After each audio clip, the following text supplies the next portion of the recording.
Bismillahirrahmanirrahim.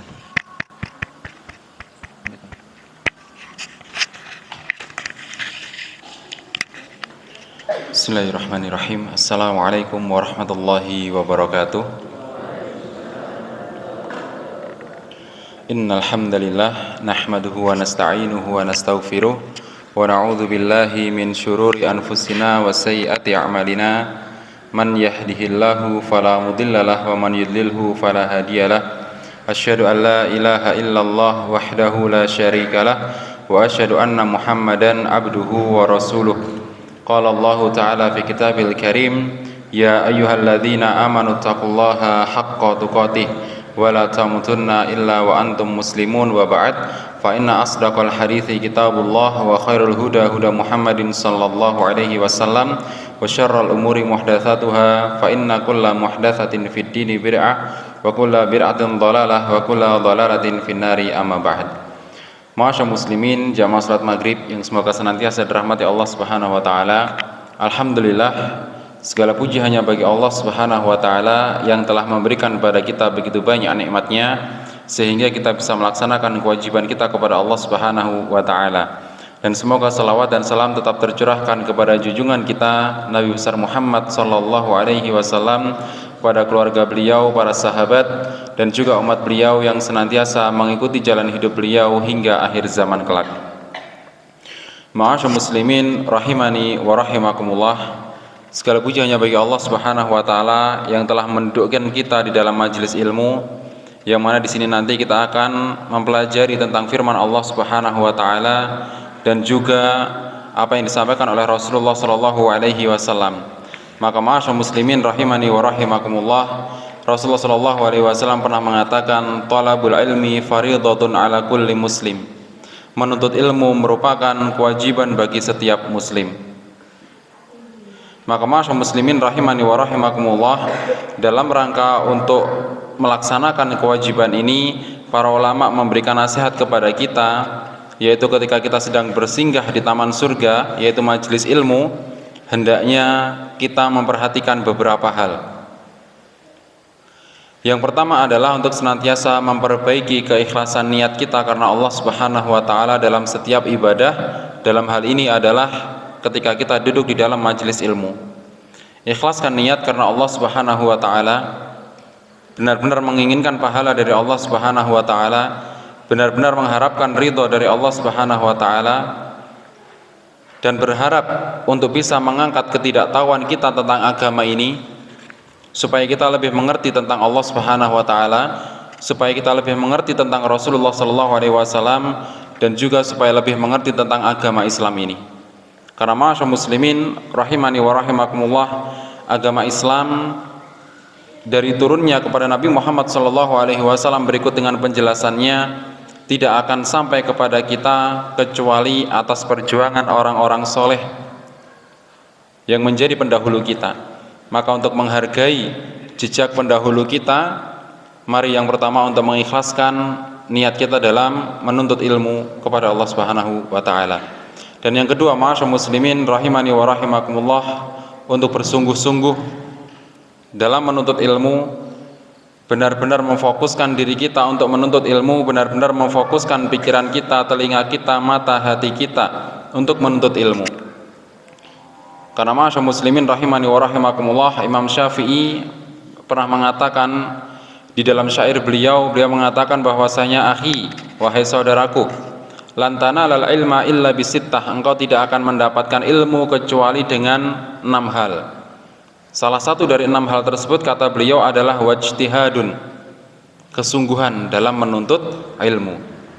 Maka di sini menuntut ilmu, ma'asyiral muslimin rahimani wa rahimakumullah, terutama ilmu agama, bukan hanya untuk adik-adik kita yang ada di depan ini yang masih dalam masa pendidikan dan seterusnya, akan tetapi menuntut ilmu ini memang menjadi kewajiban kita sebagai seorang muslim. Selama predikat muslim ada pada diri kita, sebagai seorang muslim terus memiliki kewajiban untuk terus menuntut ilmu sepanjang hayat mereka.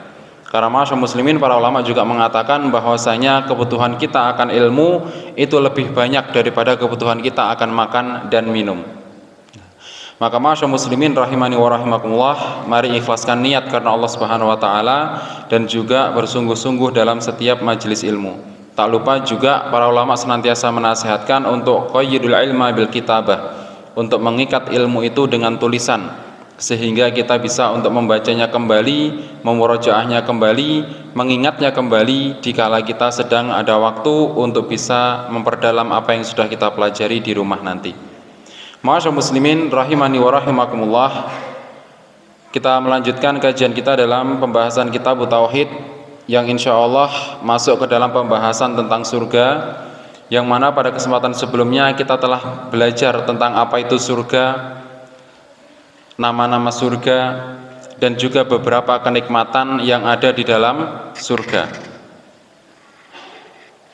Mengingat demikian banyaknya nikmat yang Allah Subhanahu wa taala sediakan untuk orang-orang yang taat kepadanya di surga nanti, maka ma'asyiral muslimin rahimani wa rahimakumullah, perihal surga ada beberapa hal-hal yang harus kita perhatikan baik-baik supaya kita tidak salah tanggap berkaitan dengan surga ini.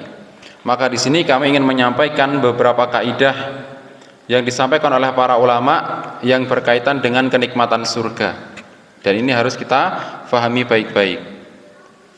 Ma'asyiral muslimin rahimani wa rahimakumullah, di antara kaidah yang berkaitan dengan nikmat surga, para ulama menjelaskan yang pertama adalah nikmat surga tidak dibayar dengan amal soleh. Nikmat surga tidak dibayar dengan amal soleh. Kita tahu kenikmatan surga yang luar biasa, yang mengalir di bawahnya sungai-sungai, yang kita mendapatkan apapun yang kita inginkan, itu tidak bisa dibayar dengan amal soleh yang kita lakukan, dengan sholat kita, puasa kita, baca Quran kita, bakti pada orang tua, sedekah, zakat, dan seterusnya. Perlu diingat bahwasanya amal soleh bukanlah tiket sebagai pembayar surga. Akan tetapi amal soleh hanyalah sebab, kata para ulama, untuk mendapatkan nikmat surga. Nabi SAW bersabda, lan yudkhila ahadan amaluhu al jannah.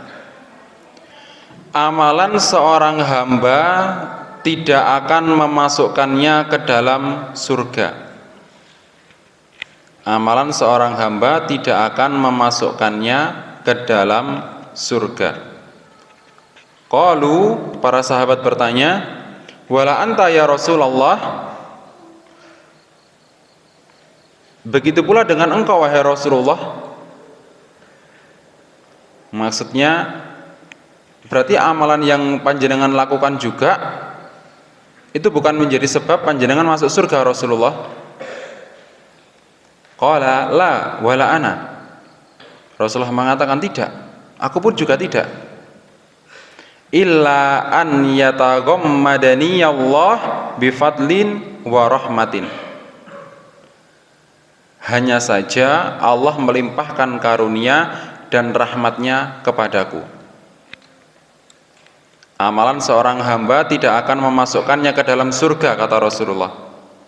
Para sahabat bertanya, begitu juga dengan engkau wahai Rasulullah? Maka Rasulullah mengatakan, tidak juga dengan diriku. Hanya saja Allah melimpahkan karunia dan rahmatnya kepadaku. Dalam riwayat yang lain disebutkan, la yadkhulul jannah ahadun bi'amalihi walakin birahmatillah. Seseorang tidak akan masuk surga dengan amalannya, akan tetapi seseorang masuk surga karena rahmat Allah. Seseorang tidak akan masuk surga dengan amalannya, akan tetapi seseorang masuk surga karena rahmat Allah. Ini yang Rasulullah SAW sebutkan dalam hadis-hadis beliau.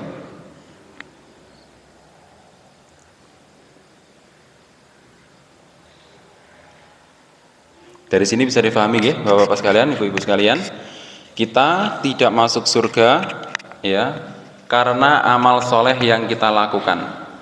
Akan tetapi kita masuk surga karena rahmat dari Allah Subhanahu wa ta'ala. Lalu di sini penulis menyebutkan bahwasanya namun ini bukan berarti amal soleh bukan sebab masuk surga. Bukan berarti amal soleh bukan sebab masuk surga. Banyak ayat Al-Quran yang menunjukkan akan hal ini. Di antaranya firman Allah Subhanahu wa ta'ala di dalam surat An-Nahl ayat ke-32. Allah berfirman, alladzina tatawaffahumul malaikatu thayyibin, yaitu orang-orang yang diwafatkan dalam keadaan baik oleh para malaikat. Yaquluna salamun alaikum, dan mereka berkata, salamun alaikum, keselamatan untuk kalian. Udkhulul jannata, masuklah kalian ke dalam surga. Bima kuntum ta'malun, disebabkan apa yang telah kamu kerjakan. Dalam surat An-Nahl ayat 32.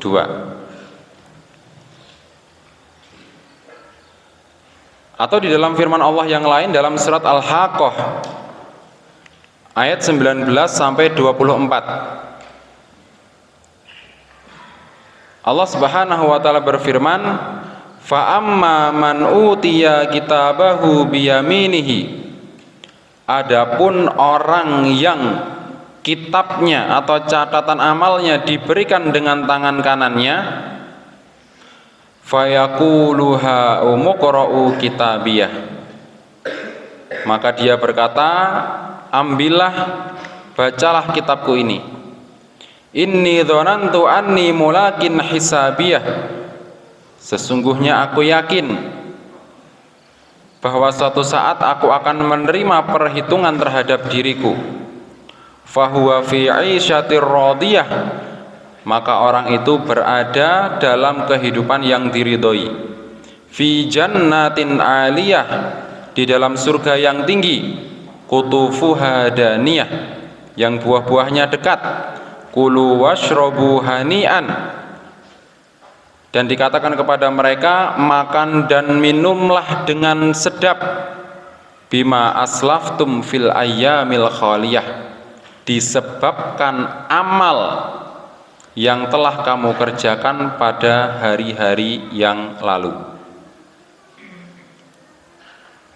Ayat-ayat yang di atas tadi, ma'asyar muslimin rahimani wa rahimakumullah, menunjukkan bahwasanya yang menyebabkan seorang masuk ke dalam surga adalah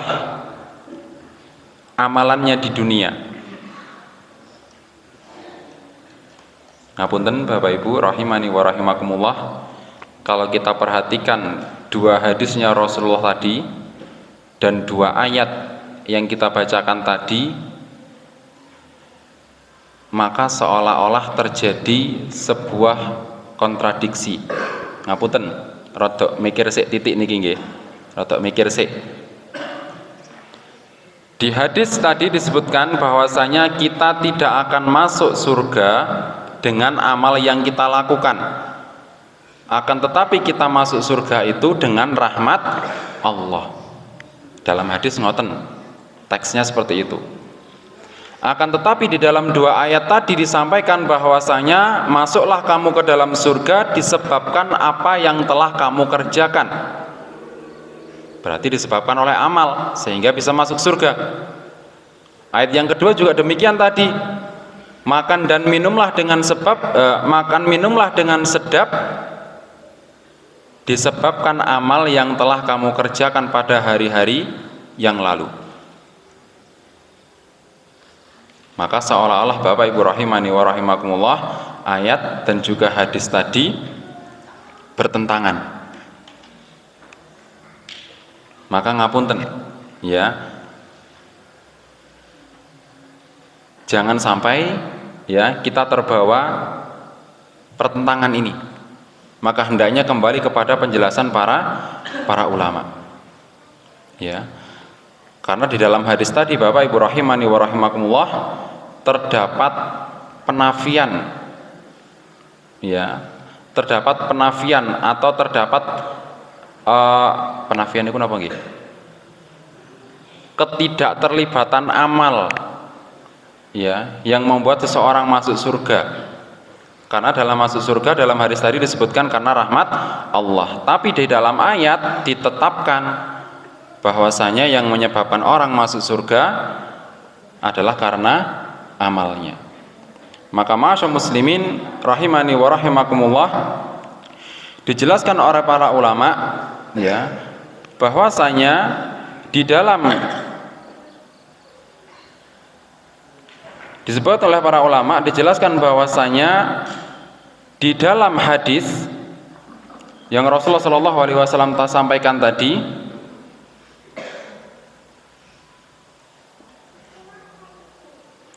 la yadkhulul jannah ahadun bi amalihi, seseorang tidak akan masuk surga dengan amalannya. Maka kalau dalam bahasa Arab di situ ada huruf bi amalihi, ya, bi amalihi, maka para ulama menjelaskan bahwasanya itu adalah baul iwad namanya, ada baul iwad.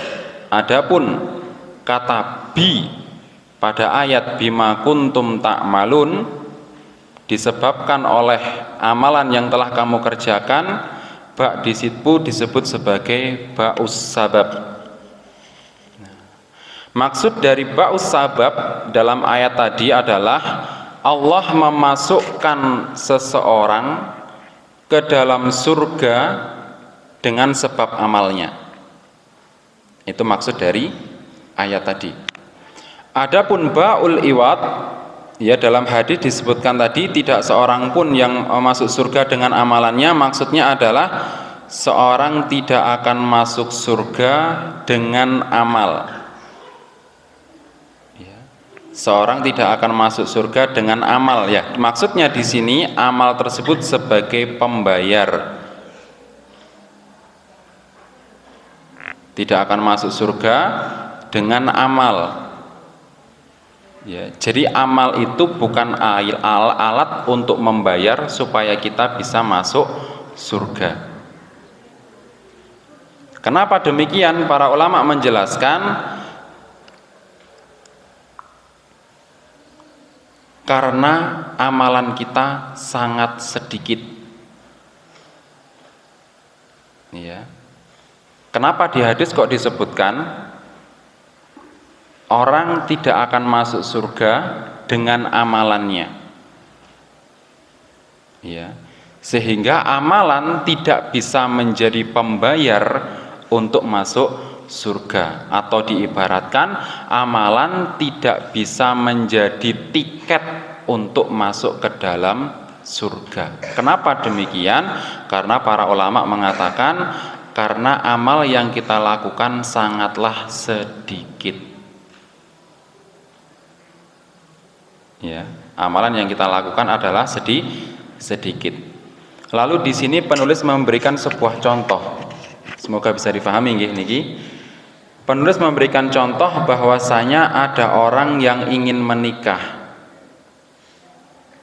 ya, kula panjenengan sedaya insyaallah sebagian besar mungkin sudah merasakan atau mungkin lek guru ngrasakna wis tau krungu biaya pernikahan iku sak pira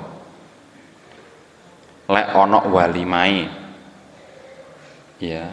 Apalagi kalau di sebagian daerah itu wanita ini wanita yang cantik tapi juga berkedudukan lalu juga berpendidikan, pora tambah akeh mahare, ya. Apalagi kalau seandainya, ya, calon mertuanya juga memasang mahar yang tinggi, ya.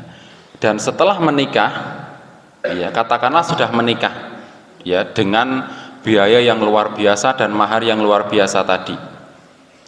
Lalu setelah menikah, ya, si laki-laki tadi harus memenuhi kebutuhan istri dan mungkin anak-anaknya juga. Ya. Jadi untuk menjalani kehidupan yang baik dengan istrinya tadi, ya, setelah adanya pernikahan yang sebelumnya yang sudah wah, maka dia harus berusaha lebih keras lagi, ya, harus lebih memeras keringat lagi agar bisa hidup katakanlah mesra, ya, dengan istrinya tadi. Maka akan lebih banyak lagi biaya yang dikeluarkan hanya untuk seorang wanita, dan itu di dunia. Maka di sini penulis memberikan pertanyaan, lalu bagaimana lagi untuk membayar seorang bidadari? Yang mana kita tahu bidadari merupakan salah satu bentuk kenikmatan surga yang Allah sediakan. Amalan apa yang kita miliki? Ya, mungkin ya sholat malamnya mungkin jarang, sedekah juga hitung-hitungan, ya, yang barangkali mungkin dulu yang laki-laki itu sedekah sebelum nikah banter, ya, tapi ketika sudah menikah jadi agak pelit ketika sedekah. Bukan pelit dalam tanda kutip negatif, nggih, bukan. Kata sedekah sak menekean engko anak bojoku, engko lah anakku njaluk jajan, ya, engko lah listrik entek, gas entek dan sebagainya. Nah, akhirnya sedekahnya tidak sebanyak yang dulu. Barangkali kita sebagai anak juga baktinya kepada orang tua masih perhitungan. Sementara dulu orang tua jor-joran kepada kita. Ya, ditambah lagi mungkin dengan maksiat yang masih banyak kita lakukan. Atau mungkin ketika ke masjid masih juga malas. Ya. Lantas apa yang bisa kita bayar untuk bisa menebus seorang bidadari di surga dengan amalan kita yang masih sedemikian rupa? Ini masih contoh, ya. Dan kalau seandainya kita habiskan setengah umur kita, ma'asyar muslimin rahimani wa rahimakumullah, untuk beribadah kepada Allah Subhanahu wa taala, untuk beramal soleh, apakah bisa itu membayar atau menebus, ya, bidadari yang cantik, yang abadi dan juga sempurna? Maka di sini para ulama memberikan penekanan bahwasanya kita tahu bahwasanya amalan, ya, yang kita lakukan tidak bisa untuk membayar kenikmatan surga.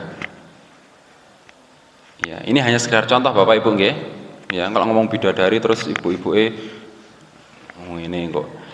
Ya, ini sekedar contoh kok ya bidadari to Pak sing liyane kok. Nggih, nulisnya gini ya Bapak Ibu. Nggih, coba nanti dicari contoh-contoh yang lain, ya. Misalnya buah-buahan atau apa, ya, makanan penghuni surga, ya. Nah, kenikmatan yang banyak tersebut apakah bisa ditebus dengan ibadah kita yang sedikit tadi? Secara logika saja.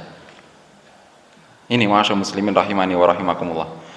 Maka dari itu Rasulullah SAW juga pernah bersabda, rakaatal fajri khairun minad dunya wa ma fiha. 2 rakaat sebelum subuh lebih baik daripada dunia dan seisinya. 2 rakaat sebelum subuh niku lek dilakoni berapa lama Bapak Ibu? Jenengan lek salat sunnah sebelum subuh niku lho, berapa lama? Sak jam? Oh ya enggak Pak, enggak sampai, insyaallah 5 menit enggak sampai. Ya apa meneh lek sing diwaca qul huwallahu ahad sampai qul a'udzu birabbin nas, sampai inna a'thaina wis enggak sampai 3 menit. Ya, sing penting 2 rakaat sebelum subuh. Yang penting mendapatkan lebih baik daripada dunia dan seisinya. Ngaten nggih. Ya.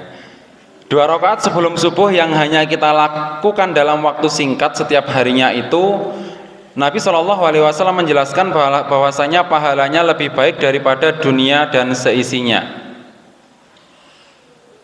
Ya. Maka para ulama di sini menjelaskan berkait dengan hadis ini, apa yang kita lakukan bukanlah tiket untuk membayar kenikmatan surga yang abadi dan sempurna. Akan tetapi amalan itu yang kita lakukan tadi, salat jamaah di masjid, baca Quran, bagi anak berbakti pada orang tuanya, sedekah dan seterusnya, adalah sebab untuk masuk ke dalam surga. Sebab untuk masuk ke dalam surga, bukan untuk mendapatkan kenikmatan surga. Jadi kesimpulannya, ma'asyiral muslimin rahimani wa rahimakumullah, kita masuk surga dengan rahmat Allah, dan rahmat Allah itu diraih dengan melaksanakan amal soleh. Kita masuk surga dengan rahmat Allah, dan rahmat Allah didapatkan dengan kita melaksanakan amal soleh. Jadi ketika kita tadi mendengar di awal bahwasanya kita masuk surga bukan karena amalan, tapi karena rahmat Allah, bukan berarti terus mari ngono ya wis ae rasa salat, rasa Jumatan, rasa maca Quran, rasa ngene dan sebagainya. Lah wong dhewe ya mlebu surga ora gara-gara kuwi kok. Gara-gara rahmate Allah kok. Justru dan kalau kita pengen mendapatkan rahmat Allah, kita harus beramal soleh. Justru amal soleh itu menyebabkan datangnya rahmat Allah kepada kita, dan dengan rahmat Allah tersebut kita bisa masuk surga.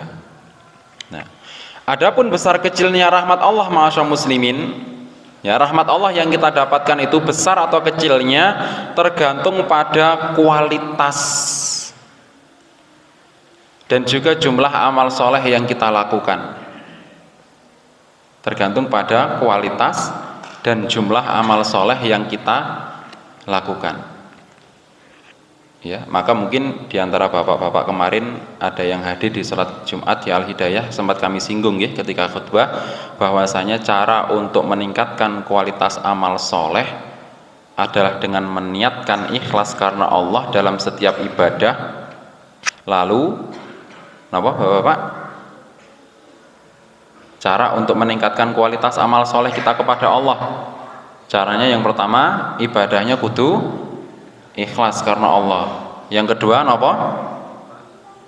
Dalam ittiba'ur rasul, mengikuti Rasulullah dalam beribadah. Tata caranya harus sesuai dengan yang dicontohkan oleh Nabi Shallallahu Alaihi Wasallam. Ojo nggawe perkara baru, ojo nggawe tata cara sing sak penake dhewe, masya kuwi tata carane apik. Ngapunten, saya ibaratkan biasanya kepada anak-anak atau siswa-siswa itu gini. Kalau kita mau beribadah kepada Allah dan ibadah kita mau diterima, penuhi dua syarat tadi. Ikhlas, ya, dan sesuai dengan contoh Rasulullah. Nah, kalau seandainya sampean di rumah sama orang tua sampean atau mbae sampean dikongkon poso misalnya. Nduk, le, sesuk poso ya. Poso apa, Mbah? Wis to poso wae. Lha nggih, Mbah, poso napa? Wis ta lah, poso. Lha nggih, poso napa? Wis sampean poso ben dengan poso iku nanti urusanmu, urusane bapak ibumu, urusane Mbah lancar kabeh. Lha nggih, Mbah, poso. Wis to poso. Ya. Ngapunten, maka ini bukan hal yang dibenarkan. Ya. Poso niku ibadah sing apik napa mboten? Sae napa mboten? Sae. Ya. Apa meneh lek dilakoni ambek ikhlas tambah sae napa mboten? Sae. Jadi poin yang pertama sudah terpenuhi nih. Ya, ikhlas, poso ambek ikhlas. Mantap iki, san apik iki. Tapi sesuai enggak sama contohnya Rasulullah? Koreksi dulu, puasanya puasa apa dulu ini? Senin Kemis tapi kok Selasa? Ya. Poso Ramadan tapi Ramadan kok ya wis lewat. Ya. Maka puasa apa ini? Maka harus jelas. Ada enggak perintahnya dan tata caranya seperti apa? Maka ini ma'asyiral muslimin rahimani wa rahimakumullah yang harus kita pahami benar-benar, ya. Jadi besar kecilnya rahmat Allah tergantung pada kualitas dan kuantitas amal soleh yang kita lakukan. Maka dari itu amal soleh merupakan sebab utama untuk surga, mendapatkan nikmat surga, ya. Tapi bukan untuk tiket masuk surga. Karena bagi yang berharap amal solehnya menyebabkan kita bisa masuk surga, maka rumus ini mohon untuk direvisi.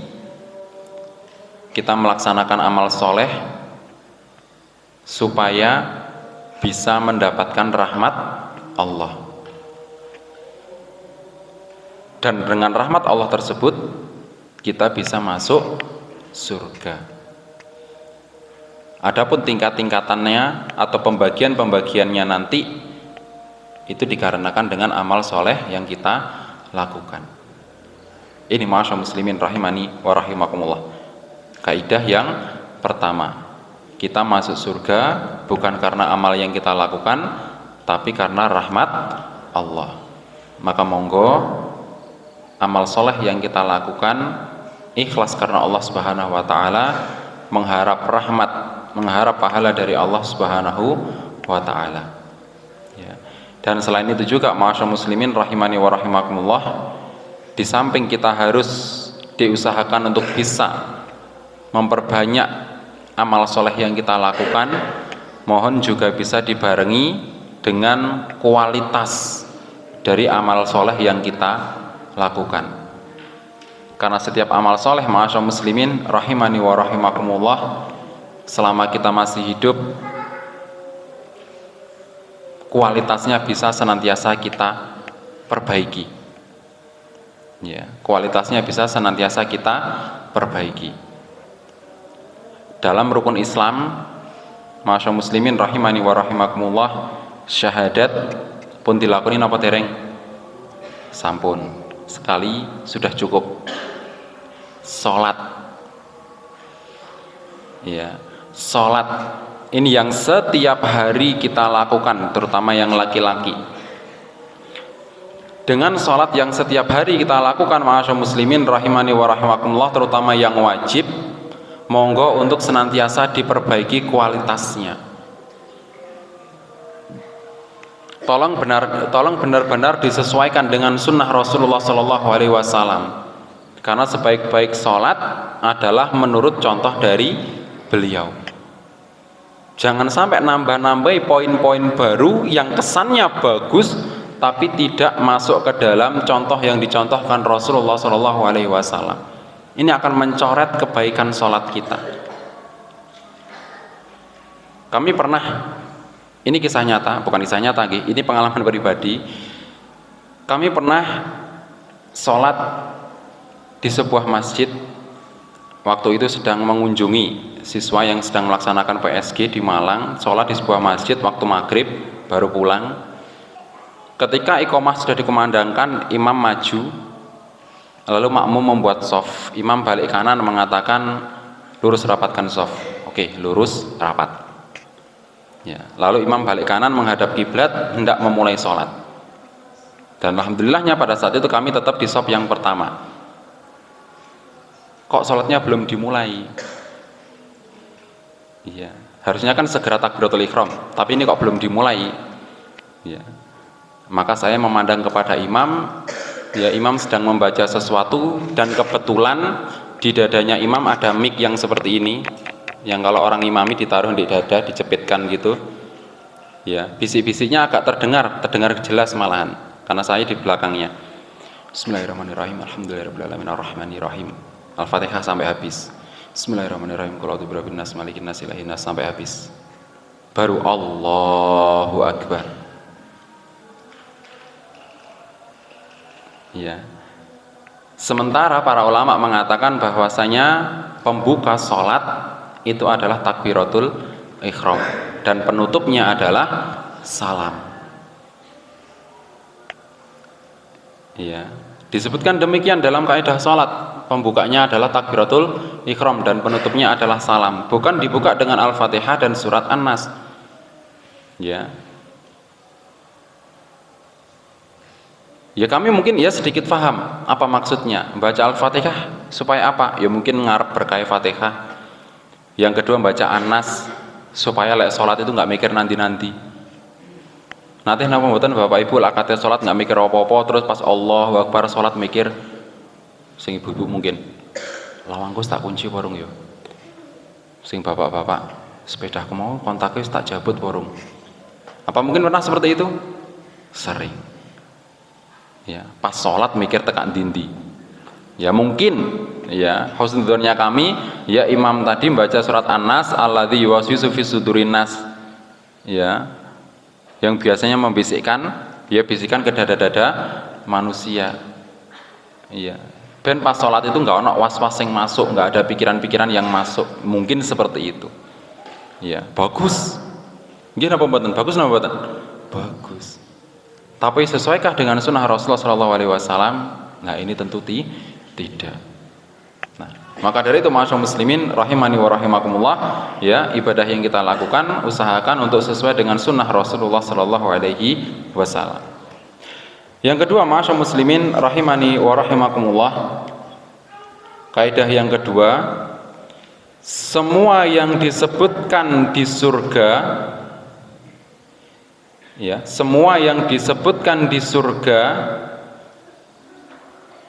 jika dibandingkan dengan kenikmatan dunia yang sama hanya sekedar nama, yang sama hanya sekedar nama. Semua yang disebutkan di surga jika dibandingkan dengan kenikmatan dunia yang sama hanyalah sekedar nama. Adapun hakikatnya berbeda. Kalau kita sebutkan kenikmatan-kenikmatan surga itu gini dan seterusnya, ya, jika dibandingkan dengan dunia, ya, persamaannya hanya terletak pada nama. Adapun hakikatnya berbeda. Ibnu Abbas pernah berkata, laisa fil jannati syai'un mimma fid dunya illal asma. Tidak ada sesuatu pun di surga dari perkara dunia kecuali hanya sekedar nama. Ya, tidak ada sesuatu pun di surga dari perkara dunia kecuali hanya sekedar nama. Ya. Maksudnya ketika kenikmatan surga disebutkan dan jika dibandingkan dengan dunia, maka persamaannya hanya sebatas nama. Adapun hakikatnya berbeda. Misalnya kalau kita sebutkan di surga itu ada taman. Tamannya itu begini. Ya. Di dunia juga ada taman. Nggih napa mboten? Ya, alun-alun niku apa taman? Ya. Akan tetapi ma'asyiral muslimin rahimani wa rahimakumullah, ya, yang sama hanya sebatas nama, tapi hakikatnya jauh berbeda. Kalau kita sebutkan juga makanan penghuni surga itu seperti ini. Nah, kita bandingkan dengan makanan di dunia yang sama hanya sebatas nama, hakikatnya juga berbeda. Ya.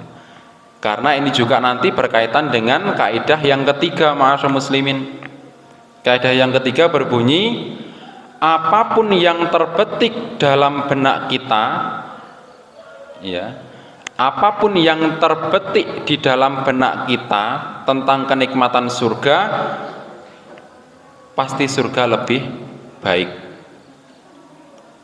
Ya, apapun yang terbetik dalam benak kita dalam kenikmatan surga atau tentang kenikmatan surga, pasti di surga lebih baik. Kula lan panjenengan sedaya berbicara tentang taman surga misalnya. Taman surga itu gini. Bayangan kita taman yang ngono kae. Ya, koyok di Belanda paling taman ono bunga tulipe warna-warni, wapi ngono. Atau mungkin ibu-ibu bapak-bapak sing nate teng Pujon Sebaluh nang Santera, wapi kembang-kembang.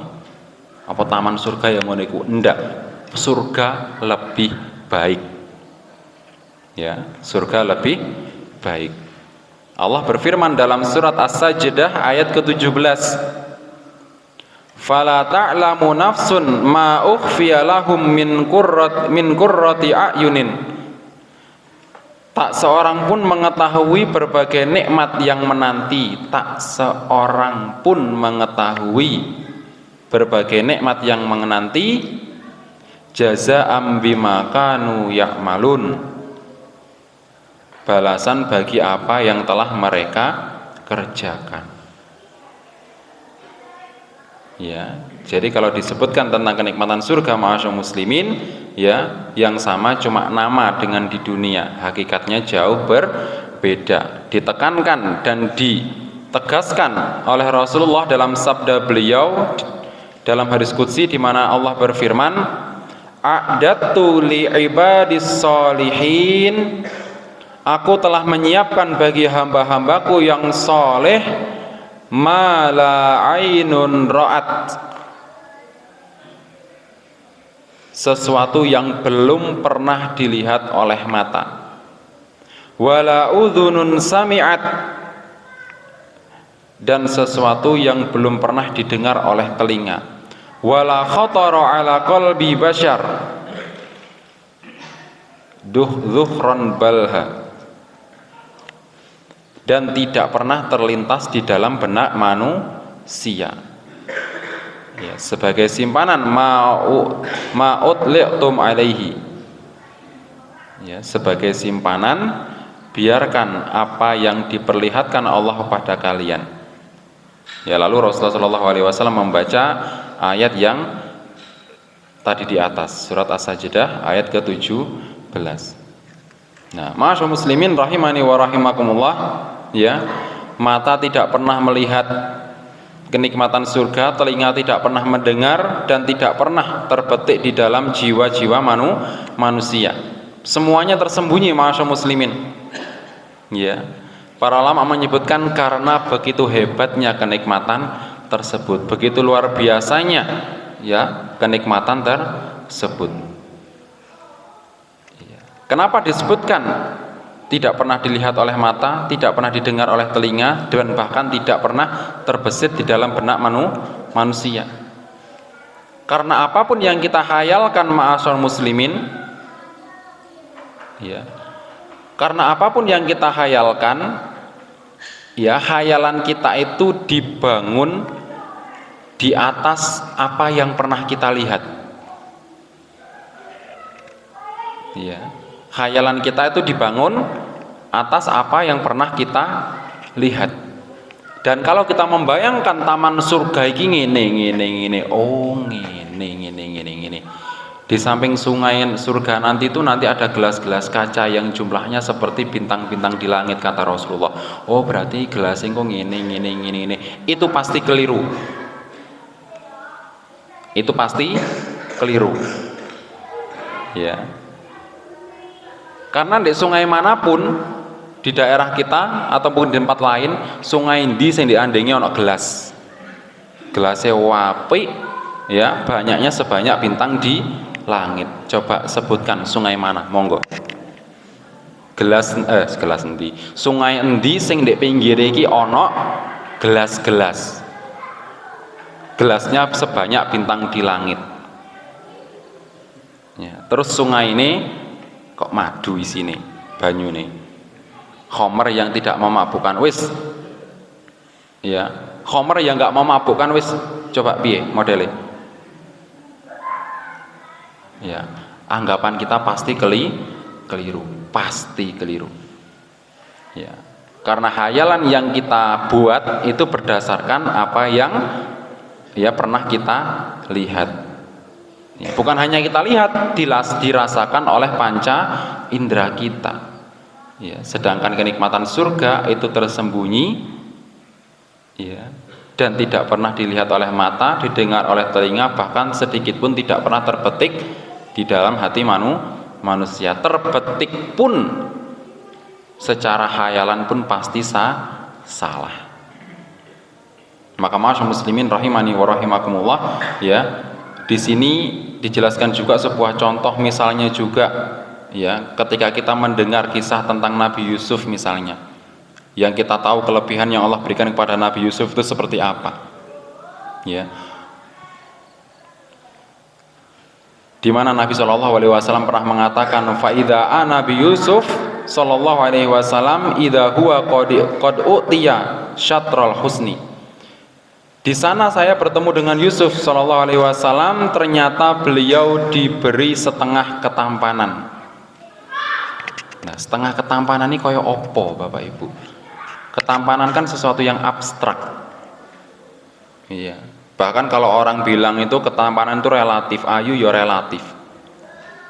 Iki bisa dibilang ayu bagi wong lain enggak, iki bisa dibilang ganteng bagi orang lain ternyata juga tidak.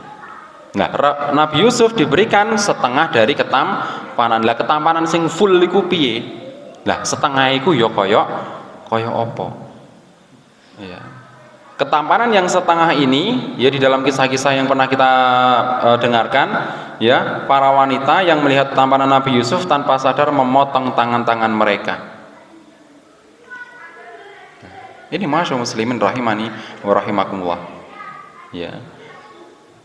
Ketampanan yang paling tampan wis ya, mungkin adik-adik kita yang perempuan itu lah jenengin delok artis Korea lah ditakoni sapa sing paling ganteng no ngerti Bapak Ibu, ngerti ayo gantengnya koyo apa no ngerti sapa Jongkok V Taehyung sapa neh niku ngerti wis to iku sing paling ganteng. Ya bandingkan dengan apa jenenge, bandingkan dengan arek-arek di sekolahane coba. Sapa sing paling ganteng? Yo kae Taehyung luwih ganteng. Misalnya. Ya. Tapi ketampanan yang setengah ya, manusia yang diberikan setengah ketampanan itu seperti apa? Setengah dari ketampanan yang full. Piye? Tentu saja tidak bisa untuk dibayangkan. Ya, soalnya kalau kita membayangkan ketampanan ya koyok mau. Ya, selama ini yang kita lihat manusia paling tampan ya ketoke Taehyung sih. Ya ketoke Jongkok sih ganteng. Ya. Nabi Yusuf ganteng ya kayak apa kita nggak tahu. Itu juga ketika di dunia seperti itu. Ya, adapun ketika di surga, masyaallah muslimin rahimani wa rahimakumullah, lebih dari apa yang dibayangkan, dan surga itu kenikmatannya tersembunyi. Ya, dikatakan dalam hadis qudsi tadi, Allah sediakan bagi hambaku yang soleh.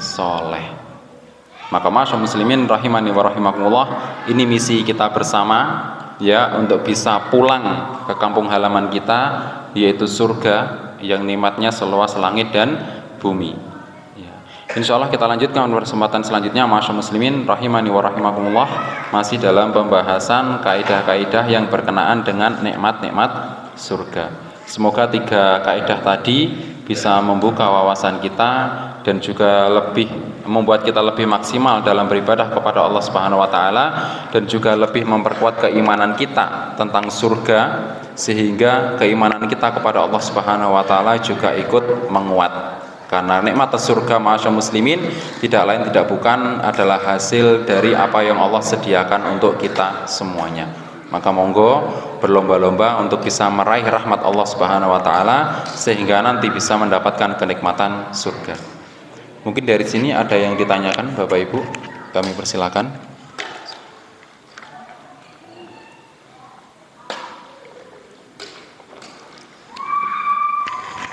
Sudah jelas nih Bapak Ibu? Alhamdulillah kalau sudah jelas, monggo untuk bisa dibaca lagi catatannya, diulang-ulang kembali ketika di rumah. Semoga dengan itu bisa lebih memahamkan kita ketika di rumah nanti ketika murojaah tentang surga. Demikian, kami mohon maaf atas segala kekurangan. Kita akhiri dengan nuratul majlis. Subhanakallahumma wabihamdika, asyhadu an la ilaha illa anta, astaghfiruka wa atubu ilaik. Assalamualaikum warahmatullahi wabarakatuh.